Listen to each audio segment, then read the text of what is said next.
O eto na ho mga kababayan, inihahatid ko sa inyo si Dado. Kapag si Dado na ang laging linyahan 'pag umikot ang gulong. Anak ng tinapa-flat pa din yung flat pa din ho ang gulong ni Dado mga kababayan. The Constitution. Yan ang dapat gawin sa inyo. Wala nang ano-ano, wala nang if and but. I-house arrest kayo, pending investigation, pagka umikot ang gulong. Ayan na. Anak na tinapayan. Ano ba, flat ba yung gulong ninyo dyan? At araw-araw pinapanalangin nyo, umikot na yung gulong? O kinalawang na yung gulong nyo dyan? Ikaw, ang dapat, ikaw yung makakasuhan, Dado. Di ba? O, ulitin natin. Pending investigation at yung inyong forfeiture of your pension. O, ikaw dapat ang tanggalan ng pensyon kung may pensyon kang nakukuha. Di ba? Si General Torre, paano mo tatanggalan ng pensyon yun? O, yung isang may karumal-dumal na krimen, di umano, na ginawa. O, naipakulong niya, nakuha niya, nahuli niya. Di ba? Eto, yung mga fake news. O, kagaya mo din, yung nagtatawag ng sedisyon. O, ayan, yan ang ginagawa sa inyo. Tapos sila yung tatanggalan ng pensyon pagdating ng huli. Yung mga palagi pong kumakalaban ng bayan at yung naghihimok sa mga kababayan natin para manggulo po sa bansang Pilipinas, kayo ang dapat tanggalan ng pensyon. If found guilty of atrocities or if found guilty violating the Constitution, yan ang dapat gawin sa inyo. Wala nang ano-ano, wala nang if and but. I-house arrest kayo, pending investigation, pagka umikot ang gulong. Kailan ba iikot yung put? Kailan ba? Ang bilis ko na. Kailan ba iikot yung gulong ninyo? Gulong ba ng wheelchair nyo yan? Kasi matatanda na yung kasama ninyo dyan. Hindi naman forever yan kayo eh. Hindi kayo forever. Mare-retire din kayo. Pagka kayo na-retire, pwede kayong balikan eh. No? Pwede kayong balikan. Kahit saan lupalop kayo magtago, hahanapin kayo eh. Naku, yan na. Mukhang babalikan po nila mga kababayan, si General Torre. Kailan daw ho yun? Pag umikot yung gulong. Yung flat na gulong. Hahanapin kayo ng batas, hahanapin kayo ng mga taong bayan. Bakit kami hahanap? Hahanapin namin si General Torre para magpasalamat. Di ba, pambansang nanay survivor, di na iikot yan. Flat tire na. No, we the sovereign Filipino people. Kaya yung mga asta nyo ngayon, sige, mag-aasta kayo kung gusto nyo. Pero, kulang yung, 6,000 polis na ipadala mo dito sa... Talagang pinapanindigan na mukhang manlalaban ho ito, mga bossing. Kulang ang 6,000 polis na ipapadala mo, General Torre. Padala natin ng 10,000, General Torre. No? Pagka ganyan ho, yung mga sinasabi at bumubuka sa bibig, manlalaban yan. Tapos kapag nando na, makita mo, nakayuko na lang. No? Kinabukasan okay. Kinabukasan, mabait na naman sa vlog. Ang vlog na naman, ice cream. Di ho ba? Alungga ako, kulang yan. Hindi ako pastor. Hindi ako magtatago. No, inisip ko nga, pumunta na lang sa iyo eh. Ako, susugod pa. Susugurin pa si General Torre. Kasi sabi mo you will serve the warrant yourself eh. Tignan natin kung anong gising ko nun. Kung masama ba o palaban ng gising ko o mapagpatawad no? General Torre, sana nakikinig ka. Sana pinapakinggan mo tong si Dado. At bago kayo mag-serve ng warrant of arrest, siguraduhin ninyo na hindi kayo maiisahan ng grupo nito. Bagay, matatanda na din po yun. Baka hindi nga makakalabit ng mga gatilyo yung mga yun eh. Baka ho kapag kahawak na yung bengbeng, nanginginig pa yung kamay. Anak ng tinapakadado, hindi na nga ako makapindot ng gatilyo, dinamay mo pa ako dito. Ayaw ko lang kay President Bongbong Marcos, pero hindi ako manlalaban. Oh. Hanggang ngayon 'no, yung FGF niya, titrenta pa din po ang nakikita ko. Yung 40 milyones na FGF niya, hanggang ngayon po wala pa din akong nakikitang 40 milyones, mga bossing. Yung iwas gulo ba? Civil war ang bagsak natin, mga gago. Uy, Mga civil war. Paano mo naman nasabi yun? animal kayo. Yung mga DDS nga hindi nga lumalabas ng lungga eh. O, paano kayo pagtatanggol ng mga DDS na yun? Di ba? Patawag ka ng rally, wala. Hindi pupunta. O, sumigaw ang dating Pangulo, pati yung mga kakampi nila, wala. Hindi pupunta yung mga DDS. Paano magkakaroon ng civil war? Di ba, mga kababayan? Sabi tuloy ni pambansang nanay survivor, 40 million na langgam. Tuloy! Civil war. Yun naiwasan nyo. Salita na salita. Mag-ambisyon kayo mag-CPNP. Hindi pwede. Hindi ganun ng CPNP. Oh, apparently, yung CPNP, yung convoy. yung convoy na naharang. You know, when you have power and authority, that came from the Filipino people. It is not a ticket to violate the law. It is not a ticket to over-exercise your authority and your power to abuse. Parang ikaw, Dado, ano? Akala mo nung naging vlogger ka na, eh wala na. No? Nagtago ka na doon sa sinasabing karapatan na maghayag. Nasobrahan ka naman. Tumawag ka ng sedisyon. Di ba? Sabi ni Rosas, wala pa ata itong warrant si Dado. Salita naman ng salita. Alam ko babanggitin niya dyan kung kailan yung warrant niya eh. No? Kung kailan uupuan ng piskal yung ano niya eh. Kaso niya eh. May yung malilit na tao pag nahuli doon sa carousel eh, kawawa eh. Tapos kayo, porke ba PNP, CPNP, and then you come out denying na hindi ikaw. Sabi ni Carmen Lee, bakit hindi ipakulong ang demonyo retarded? Hindi, kumbaga ho, uupuan pa lang yung kaso nito, mga kababayan. Ano, tapos sabay isa-serve yung warrant dito. Oh. Kasi ramdam niya na talo siya eh. Alam ko mababanggit dito sa video na ito, mga boss. At hindi mo alamin kung hindi ikaw yon, sana ang CPNP, inalam mo, sino ba yun? Oh, di ba? Kaya, kasi, anong example yun? Ano, di ba? Leadership by example. You're supposed to follow the law, uphold the law. PNP. Imagine yung CPNP. Ang dami nag-message kay Dado. Tunog ng tunog yung ano. Siguro pinapangaralan ho nung mga kaibigan. Pare, umiinit na naman ng ulo mo. Pare, iba na naman ang tono mo.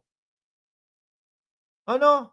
Kasi nung isang beses na pinakita natin siya nung kahapon, nasita yata nung isa sa mahal niya sa buhay. Pinagalitan ni Dado. Wag nga kayong ano diyan. Pinagalitan. Ay nako. Mag-violate ng convoy. Subukan ninyo yung mga tinyente nyo, kapitan nyo, major, colonel ninyo. Usog natin. The sense of doing your job properly. Hinihintay ko kasi yung yung sasabihin niya yung kung kailan yung uupuan yung kaso niya. Ipili ba? Kay presidente ka, nag-violate ka, violator ka. Kay ikaw vice president, kay ikaw senator, congressman, kahit anong posisyon nyo, chief PNP, chief AFP, generals, kahit sino, pagka nag-violate, nag-violate. Parang ikaw, nakikita namin, nag-violate ka. Uy, hindi ko ibig sabihin yung nag-violate. Pag nag-violate na tong si Dado, deads na yun. Di ba ganun yung mga ganun ho yung mga natetegi, mga kababayan, nag-violate na yung nag-violate ang ibig ko sabihin, hindi po nag-violate, ha? Yung buhay pa po yan si Dado. Pantay, hindi yung may kinikilingan.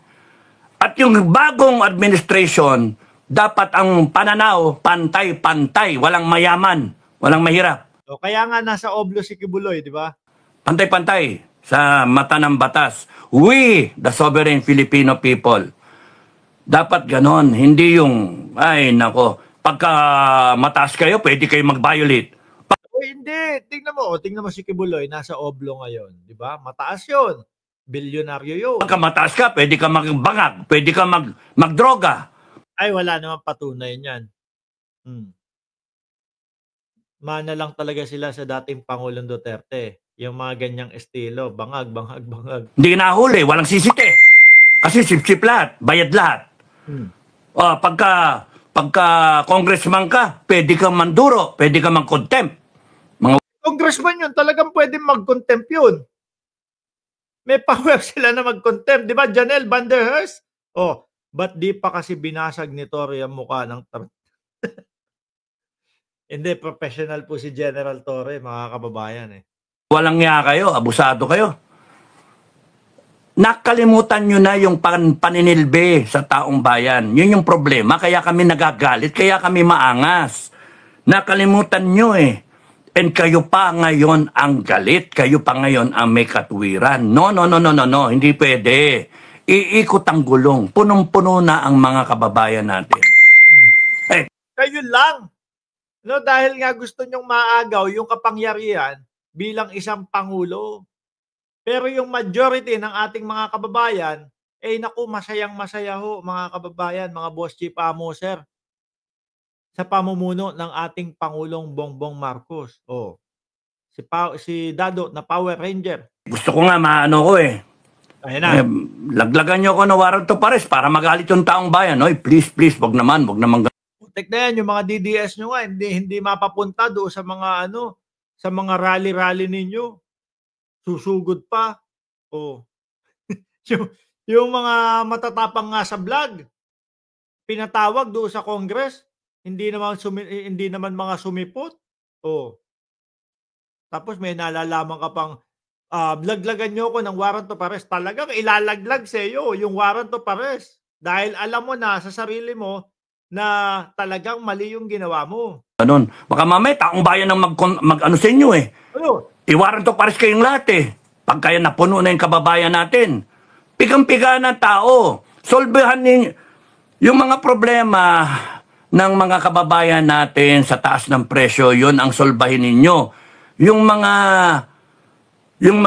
nangyayaring droga sa kalsada na lumalaganap, mas malakas ngayon, yun ang solbahin ninyo. Yung mga isa din po, parang dating Pangulong Duterte. Alam nyo, siyempre, ikaw yung nasa tuktok.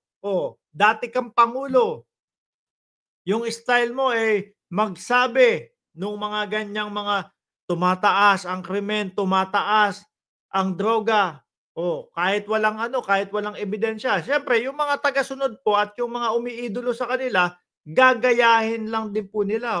Salita sila. Tumataas ang droga. Asan ebidensya? Wala eh. No?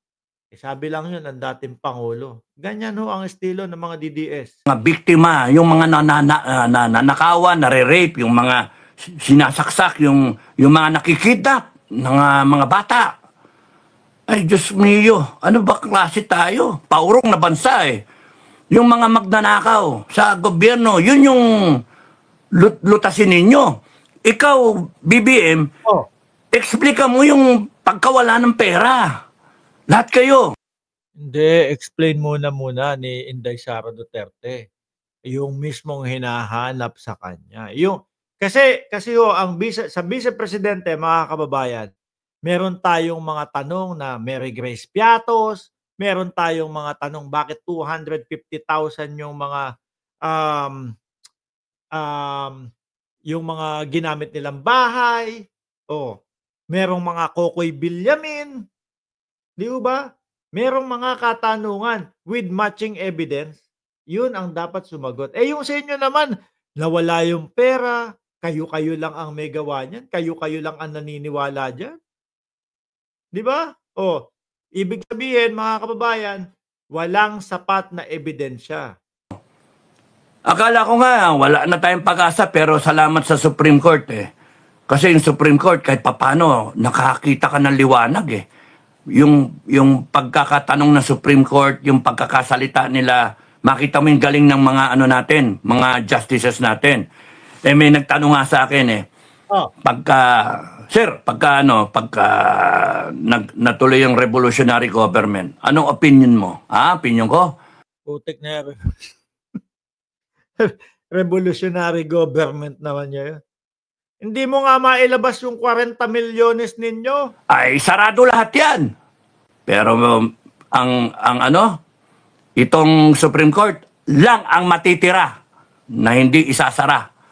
Na yung Supreme Court ang matitira na walang palitan. Imagine niyo mga kababayan, ang mamumuno sa atin yung FGF ni Dado, no? With matching mga malalaki o mahahabang mga barel. Di ba?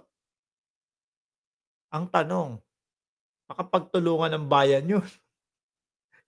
Kapag ka nag-revolutionary government kayo, na sa tingin ko, yun yung advice ko sa mga uupo.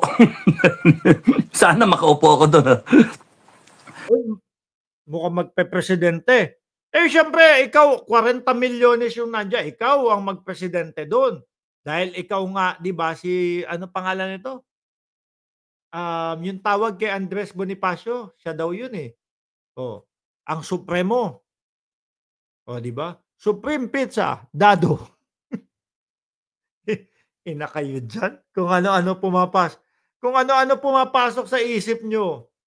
Nahanginan ba yung utak ninyo? Kaya kung ano-ano mga sinasabi ninyo? Yung advice ko, bigyan nyo lang akong mani, kakain na lang ako ng mani, tapos magbigay-bigay na advice sa inyo. Seriously, kinakailangan natin ng reboot kung gano'n ang pananaw ng mga gustong sumagip sa bansa natin. Ayan. Kasi pag gano'n na talaga, pag gano'n yung bansa natin. At inip na yung mga kababayan. Kung sakasakaling kayo mga kababayan, makita ninyo yung sarili ninyo na tatayo kayo. Kasi mahirap yung tumayo, wala kang katabi sa kaliwakan.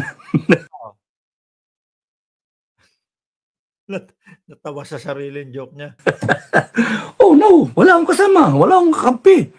Ganun talaga nangyayari sa kanila, mga boss. Ano po, ang dating Pangulo, paulit-ulit, isug kayo, tapos sa comment section makikita mo yung mga taga-suporta nila, puno, no? Yung pala, kinukupal lang ang dating Pangulong Duterte. Sasama po kami, dating Pangulo. Pagdating na ng mga EDSA nila, wala na. Ni isa, walang pumunta. Yung sandamakmak na nag-comment, eto na, napakadami namin, pupunta na kami. Wala akong pumunta. Ano tawag doon? Kinukupal nila ang dating Pangulo. Ikaw ba naman, paasahin mo yung dating Pangulo, pupunta ka? Siyempre, mag-e-expect yun. Kailangan nga nila ng napakadaming tao eh. Tapos walang pumunta. Mapapakamot na lang ang dating Pangulo. Lintik tong mga DDS na to, kinukupal na lang ako ngayon. Di ba? Wala pa sa likod, ikaw lang. Huli ka. Pero kung marami kayong tumatayo, ibang klase yon. Kasi walang magagawa ang ating law enforcement. How will they implement the law when in fact yung taong bayan ang nag-i-implement ng law? Dado, alam mo gawin nyo? Kayo, mga FGF nyo, matulog na lang kayo. Anak ng tinapa kayo. Masyado nang matanda ang utak ninyo. Kung ano-ano na pumapasok sa kukote ninyo. Sabayan nyo ako. Dado, sabay-sabay tayo. Matulog tayo. Magpapaalam na din ako mga boss, chief, amo, sir. Maraming salamat and God bless po sa ating lahat.